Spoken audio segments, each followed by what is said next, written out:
పని అంత ఫాస్ట్‌గా అయిపోతుందని ఎవరు ఊహించారు? అరే! ఇంకా 2 డేస్ ఉంటే మంచిగా చిల్ అవుదాం అనుకున్నాను. పని అయిపోయింది వెంటనే ఇంటికి వెళ్ళాలి అన్నారు. వీకెండ్ బస్ టికెట్స్ దొరకడం అంత ఈజీ కాదు కదా!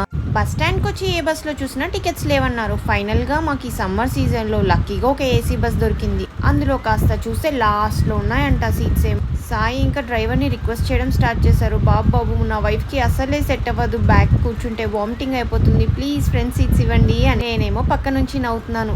అతనికి కూడా నమ్మశక్యంగా లేదు కానీ ఇచ్చారు. రోడ్ డ్యామేజ్ ఉందంట. 6 అవర్స్‌లో రావాల్సిన బస్సు 8 అవర్స్ పట్టింది. టైం పాస్ అవ్వట్లేదని సాయిని ఇరిటేట్ చేస్తూ కూర్చున్నాను. ఇరిటేట్ చేసిన ప్రతిసారి ఆయన ఎక్స్ప్రెషన్స్ ప్రైస్‌లెస్ అనే చెప్పాలి. ఈ ట్రిప్ ప్లాన్ ప్రకారం జరగకపోయినా మనకి ఇష్టమైన వాళ్ళు మన పక్కన ఉంటే, అంటే సాయి నా పక్కన ఉన్నంత సేపు నాకు స్పెషల్ ట్రిప్‌గానే అనిపించింది. ఇంకా రిటర్న్‌లో వచ్చేప్పుడు అక్కడ నాకు ఏమీ తినాలనిపించలేదు. 8:00కి నేను టీ తాగాను. అదనమాట సంగతి. ఉంటాను.